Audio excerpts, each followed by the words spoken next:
আজ আমি সয়াবিন দিয়ে পাঁচমিশালি নিরামিষ করব। তার জন্য কিছু সবজি লাগবে, চলুন সবজিগুলো তুলে নিই। এই যে দেখুন আমার ঝিঙে গাছ, এখান থেকে কিছু ঝিঙে নিয়ে নেব। এই যে একটা পেয়েছি।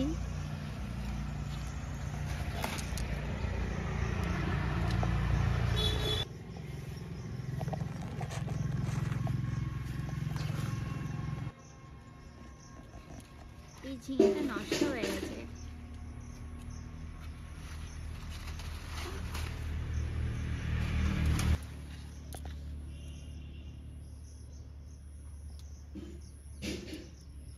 ঝিঙে নিয়ে নিয়েছি, এবার বেগুন নেব কটা।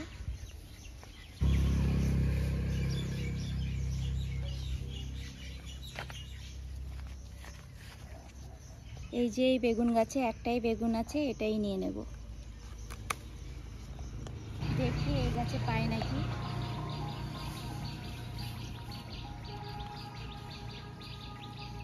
পেয়েছি, এই গাছেও পেয়েছি একটা।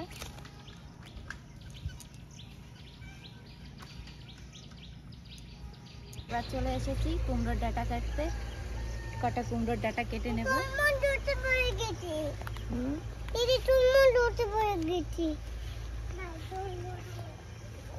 এই যে দেখুন কুমড়ো গাছ।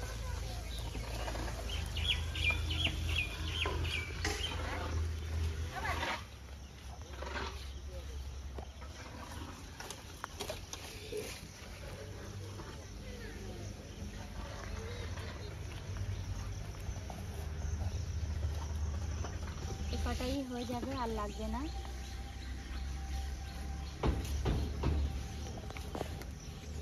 সমস্ত সবজিগুলো কেটে কুটে গুছিয়ে নিয়েছি, এবার উনুনটা ধরিয়ে নেব।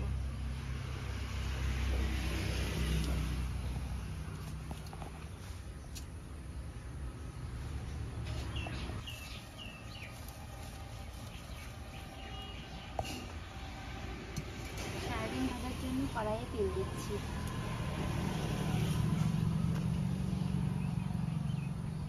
সয়াবিনটা আলাদা করে সেদ্ধ করে নিয়ে ঠান্ডা জলে ভিজিয়ে রেখেছিলাম 10 মিনিট আগে।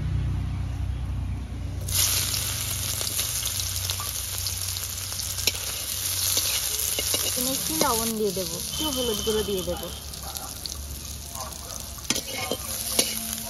সয়াবিন ভাজা হয়ে গেছে, তুলে নেব। লাল লাল করে ভেজে নিয়েছি, আপনারাও লাল লাল করে ভেজে নেবেন, তাহলে সয়াবিনের আর কাঁচা গন্ধটা থাকবে না। সবজিগুলো ভেজে নেওয়ার জন্য একটু কড়াইয়ে তেল দিয়ে দেবো। আমি নিয়েছি পটল, মুখি কচু, পেঁপে, ঝিঙে, আলু আর বেগুন, আর সাথে নিয়েছি কুমড়োর ডগা। প্রথমে পটলগুলো ভেজে নেব।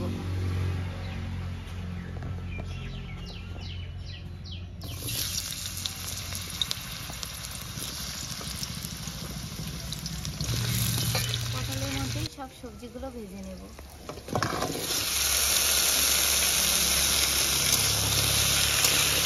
এই ঝিঙে আর কুমড়োর ডাঁটাগুলো ভাজবো না। এবার একটু লবণ হলুদ দিয়ে দেবো।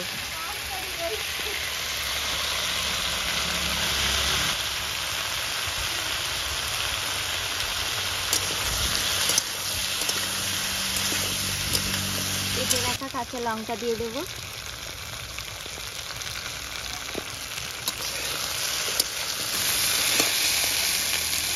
দেবো পরিমাণ মতো জল।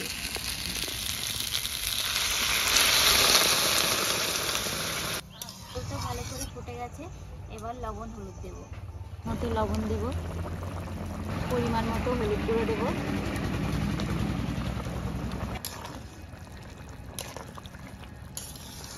ভেজে রাখা সয়াবিন ঝোলে দিয়ে দেবো। ভেজে রাখা ঝিঙে আর কুমড়ো ডাঁটা ঝোলে দিয়ে দেবো।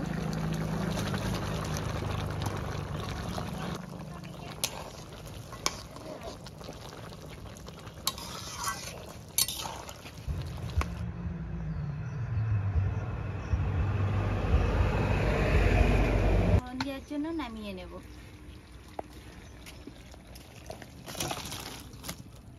ফোড়ন দেওয়ার জন্য কড়াইয়ে তেল দিয়ে দেব।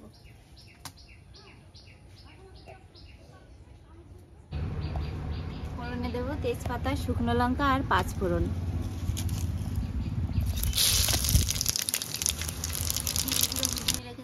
গরম জলে, সেটাও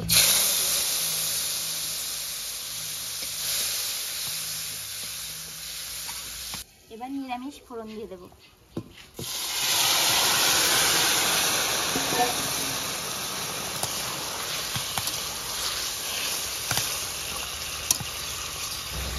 নিরামিষে স্বাদ করার জন্য একটু চিনি দিয়ে দেবো।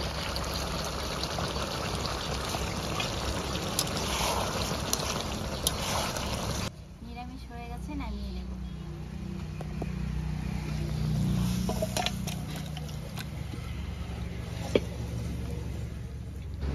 আমার বানানো রেসিপিটা যদি আপনাদের ভালো লেগে থাকে, আপনারা অবশ্যই বাড়িতে বানাবেন। আর আপনারা ভালো থাকবেন, সুস্থ থাকবেন। আজ ভিডিওটা এখানেই শেষ করছি।